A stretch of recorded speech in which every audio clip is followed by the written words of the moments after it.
Hello, everyone. I'm Natalia Bilbao, and here's what's happening in LA this week. Connectivity is key for Los Angeles residents. LA Metro recently celebrated the grand opening of its regional connector, which will boast efficient train rides that will connect important parts of our city and county. Check it out.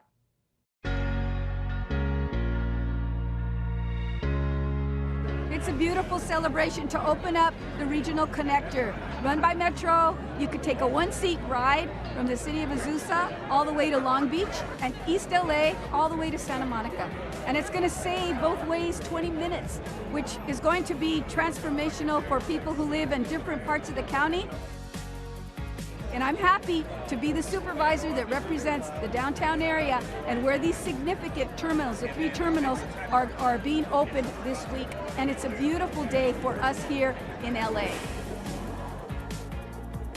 It's really going to help people re-explore downtown LA and all the cultural monuments that we have, whether it's right here in Little Tokyo with their Japanese American National Museum, or in Grand Park where we have our operas, as well as downtown in general. So we're really excited about what Regional Connector will mean in reconnecting our communities and rediscovering a safe LA Metro. They're naming the area after my dad, Norm Mineta, who was instrumental in helping getting funding, and this was part of his vision. When he was Secretary of Transportation, one of his driving forces was always mass transit. And to have this open up today is just one of his life's dreams. And even though he is not with us physically anymore, I know he's down with us right now smiling. It makes me feel just really great pride. I loved my dad, so I do have that family pride, but I saw his work. I saw all of the effort and the love that he put into transportation and to trying to connect people together. And to have this station open up, this connector, which is so great from Los Angeles, and to have them recognize it, it just means so much. We're all connected now, and that's what it is. It's a regional connector to go from Santa Monica to East LA, or from Azusa to Long Beach, and you don't have to worry about transferring to a bunch of different trains. I know it's easier for me when I took my granddaughters to Santa Monica to the beach. I had to worry about where to transfer, how to transfer. So this connects communities, then also make it easier to get to work, make it easier to go to the doctors, make it easier for people to go to school. I mean, all these things are real life. It'll be easier and faster to take the train than to take a car. To discover everything about the LA Metro Regional Connector and its new stations, visit metro.net/more-DTLA. Easy access to educational resources is a big contributing factor to career success. The LA Public Library has partnered with the city's school district to create the Student Success Card. This way, young Angelinos can take advantage of all the fun activities and educational materials provided at the library, from digital downloads to online tutoring. Check it out. Anthony, Tango, Cameron, Jeremy. We are the Watts Branch Library, where we are renewing the partnership between Los Angeles Unified School District and the Los Angeles Public Library for all students at Los Angeles Unified to have student success cards. We want to promote the library as a fun place for them to go. There are a lot of activities here for them to do that are, crafts, and they can check out books, and they can do the summer reading program. So there are a lot of different ways to keep them engaged in learning while making it fun. I'm really inspired by how our library system approached the school district, got this partnership to work, and now there are libraries all across the country who are also doing student success cards. Today we're celebrating a remarkable partnership, empowering 540,000 students with a free library card, providing them access to books, to digital content, to tutoring programs. There's something for everyone. So what better way, in addition to summer school, opening the doors of every one of the 73 libraries in our community to all 540,000 kids. Ooh, I want this one. It's a partnership, a wonderful partnership with the LA Unified School District that ensures every single child at LA Unified gets a library card automatically. It's about making certain that students have access to all these resources, because learning is not just about the classroom or the school building. It is something that should happen all the time and can with access at the LA Public Library. Library services are free, everyone is welcome, and kids who read succeed. When you have a book in a child's hands and they're able to look at those images and read, it opens windows to all sorts of possibilities, whether they're reading online or whether they're reading books that they check out from their local branch library.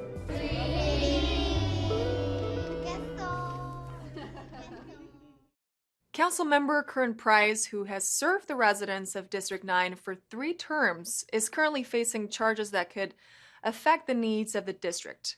His constituents recently gathered to show their support for the council member in advance of a vote to suspend him.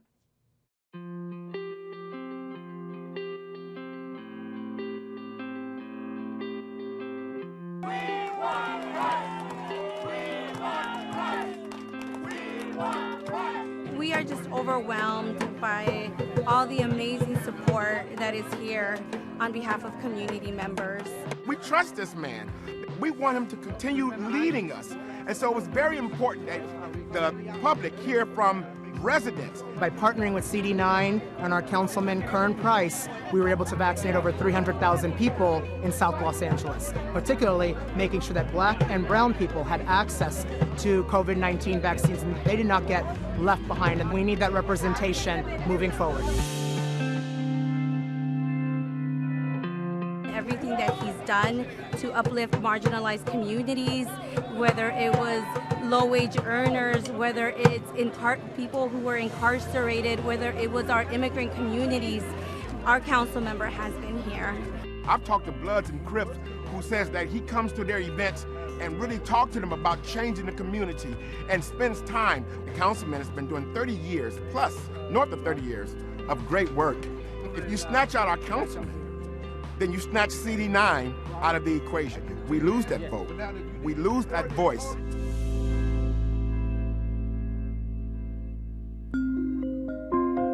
His unwavering dedication to public service has brought about the transformation of the once ignored 9th District.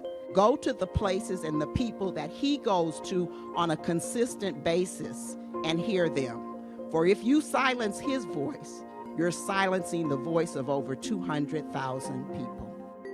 You've all described one set of consequences that deeply concern me, and that is what happens to the district if a member that represents that district is suspended.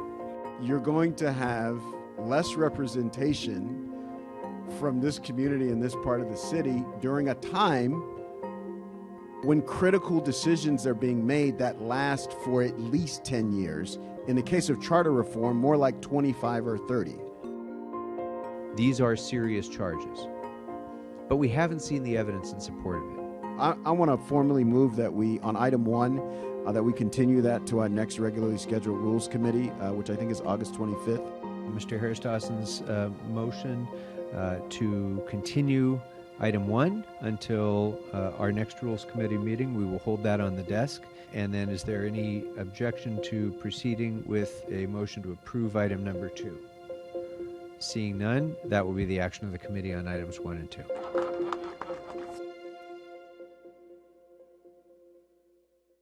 Council elects a new president pro tem. A first ever LA Youth Expo event is announced, and the mayor signs an executive directive for small businesses. These stories up next on City Beat.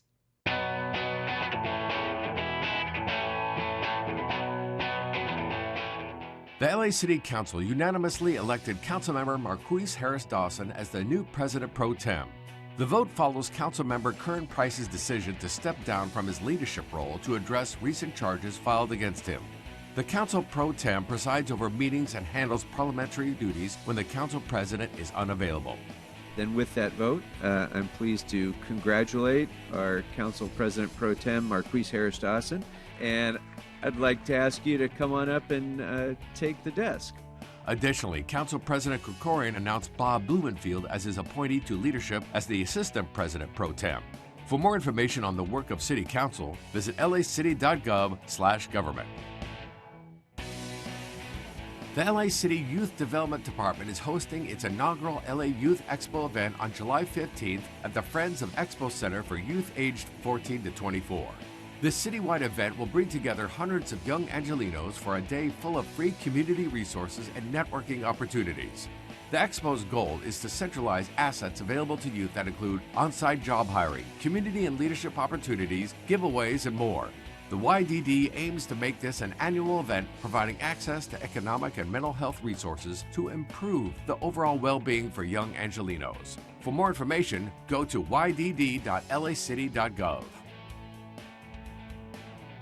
To help create better chances for small businesses to thrive, Mayor Curren announced the formation of the Los Angeles Business Steering Committee. Initiated as her fourth executive directive, the plan is to identify burdensome processes and fees that impede small businesses in Los Angeles.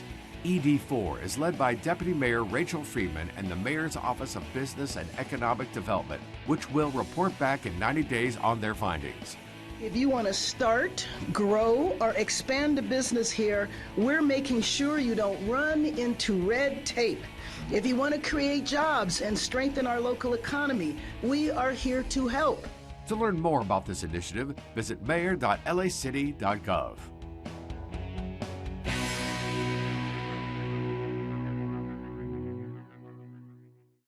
We've all heard of speed dating, but what about speed networking?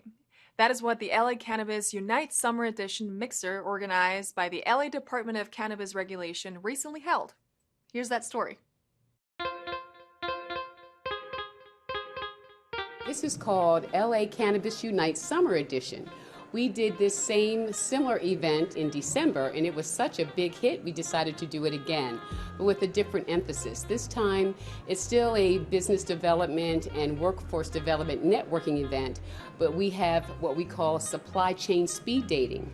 And so it's an opportunity for our social equity operators to meet our supply chain folks, people with their brands, to come and to pitch to the operators, to people who buy product, to get product on shelves in dispensaries. So this event has got a big combination of people from all aspects of the cannabis marketplace. You're going to find people that have brands, you know, the type, whether it's edibles, tinctures, or flowers, or whatever, concentrates that go into all the different dispensaries up and down the state of California. Everything from manufacturers to distributors to retailers and buyers and all of that here. Because obviously there's no yellow pages for cannabis. I can't Google, like, show me manufacturers. That's not going to come up. So you need events like this to find the people and connect with the people in your industry. It's a very competitive and very expensive industry to break into. I'm very honest about that. Since it's federally illegal, they don't have the normal banking avenues. They can't get an SBA loan like other small businesses. What it does is it gives us an opportunity, me personally, it gives me an opportunity to talk with any and everyone. You know, I go to every table, I talk to every person. It's very nice of Los Angeles to put an event like this together where we're all introduced to each other and we're all get to communicate and get to know each other, see what everybody else is doing, and to get to know what else is new on the horizon for this industry.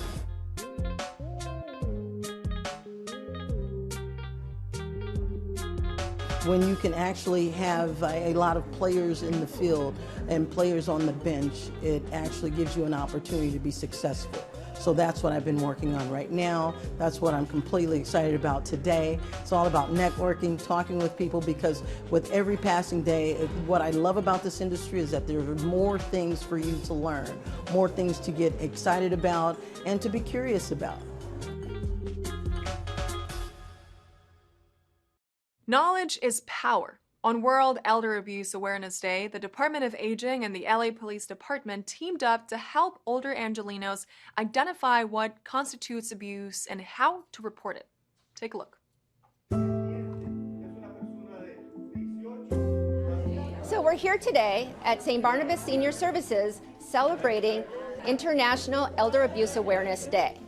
We had an event to educate older adults on the different types of abuse, to recognize it and what to do about it so that they are safe and so that they can report it to law enforcement, to protective services, and so that they feel that they have a voice. Events like this are really important because it brings together different agencies like LAPD, the County Department of Adult Protective Services, and case managers from St. Barnabas Senior Services, as well as LA City Department of Aging. Seniors may or may not necessarily be versed in terms of online services. They may not be tech savvy, or maybe they just don't know how to operate a computer. And therefore, being able to talk to someone live, having that interpersonal communication skill to them makes a world of difference, creates that impact, brings that focus in, and then makes them aware and educates them like I indicated.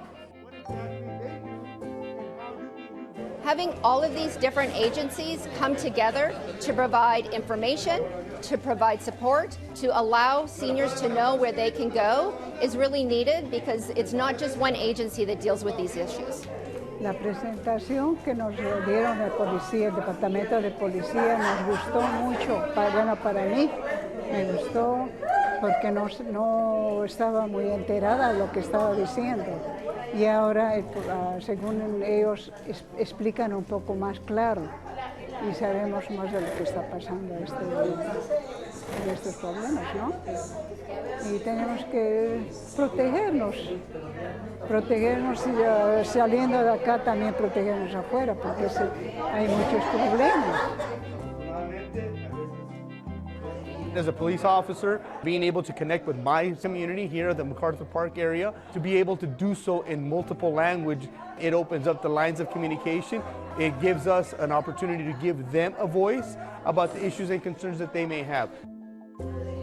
It's important that all of us learn the types of abuse so that we can recognize our own actions and the actions of others so that we all, as a community, can keep older adults safe. We love the amount of people that were here in the audience, and we would love to see additional folks to come.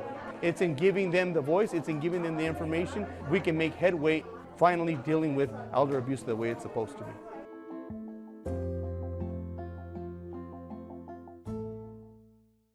A zero-waste city is one which conserves resources by responsible production and reuse of products that don't threaten the environment. We joined the LA Sanitation Department as they welcomed 32 new engineers who will work towards this goal.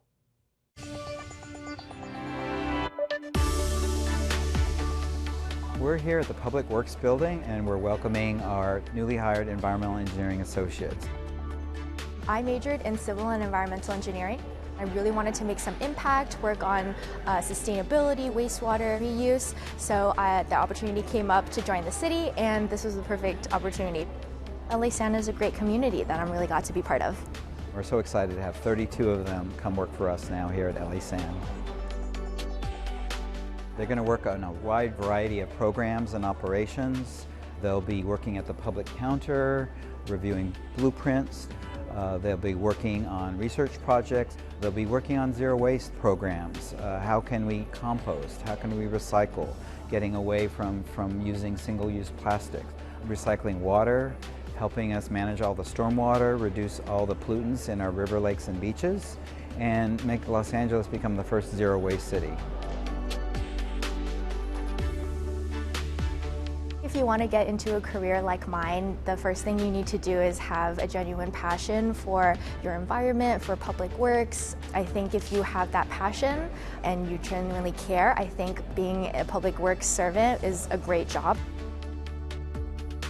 When these 20-somethings were children, we were educating them about the environment. They were learning more about impacts of climate change in their grade schools. And so this younger generation, they get it.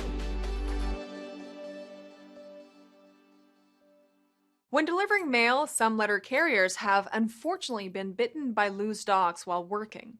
In order to keep these professionals safe, the U.S. Postal Service gave them a dog safety course to teach them how to be prepared for potential dog attacks while urging dog owners to do their part too.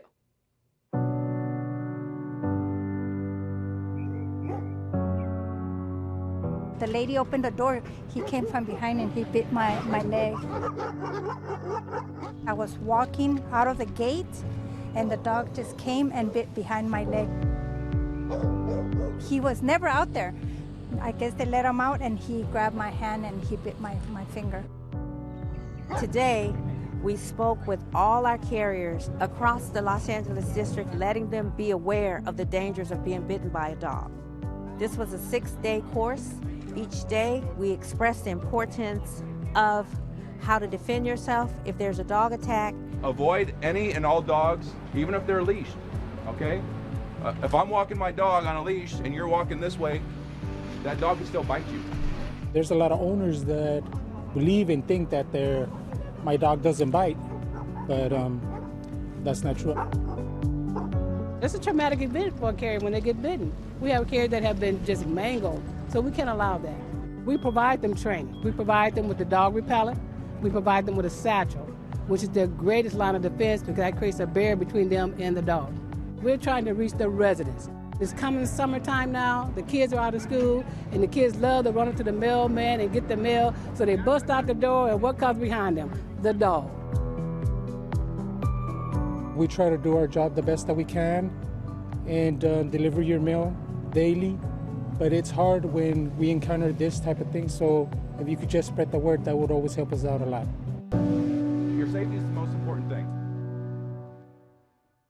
If you want to learn about being a responsible pet owner and keeping mail carriers safe, read the Dog Bite Awareness article at usbsblog.com. In this week's feature story, we talked to Rec and Park staff working on the summer lunch program. This free lunch provides a much-needed supplemental meal to young Angelinos now that school is out. Let's hear the story.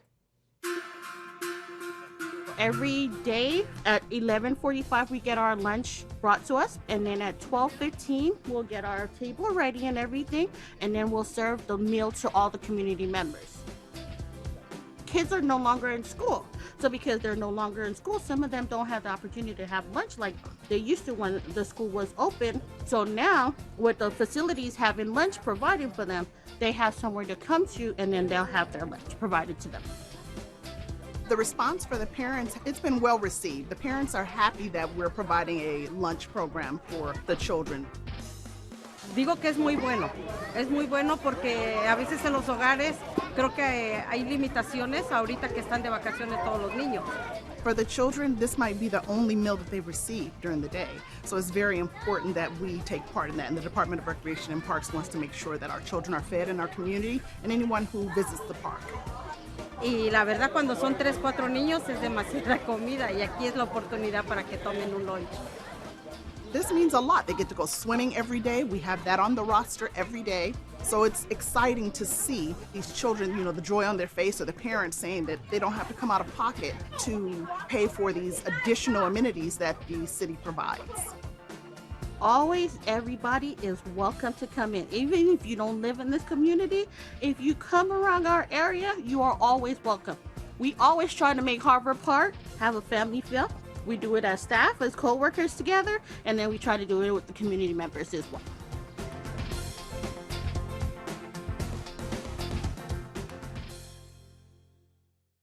Learn the basic fundamentals of Argentine Tango, participate in a teen summer dance intensive, or enjoy summer evenings at LA Zoo's Friday nights.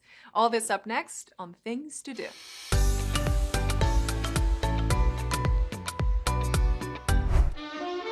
The Los Angeles Public Library wants to help you learn the basics of Argentine Tango. This free program explores the essence of the dance. Argentine Tango was first developed in the working-class neighborhoods of Buenos Aires in the 18th century. This engaging, educational, creative, fun workshop is designed especially for the dance novice. While practicing fundamental steps and patterns, participants will also discover the life lessons that can be learned through tango. No partners required. First-timers are welcome and encouraged to join. Learn Argentine Tango Basics Thursday, July 6th, starting at 3:30 p.m. at the Harbor Gateway Branch Library. Log on to lapl.org/events for more information. The Los Angeles Department of Cultural Affairs is offering a free teen summer dance intensive designed for middle and high school youth. Learn the discipline and stamina needed to seek a career in concert dance. Both male and female dancers will participate daily in multiple technique classes of varied styles.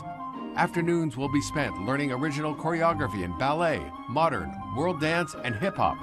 This intensive will culminate in a performance showcasing the individual talent of each participant. The Summer Dance Intensive happens July 10th through the 21st. Participants must be registered by July 7th. Log on to facebook.com/Madrid Theater and eventbrite.com for more information. Summer evenings are the perfect time to explore the zoo when the animals are most active. Be sure to get in on this limited time opportunity at Zoo Friday nights, where you can see what your favorite animals get up to during the twilight hours. After touring the zoo, you can enjoy musical performances and live DJs, a family dance party, games, and interactive education stations at no additional charge. Plenty of food trucks will be on hand, from savory main courses to delicious desserts. Get in on all the fun with less sun at Zoo Friday nights, each Friday through August 18th. The Kickoff event happens Friday, July 7th from 6 to 9 p.m. Log on to lazoo.org for more information. And that's a look at some things to do.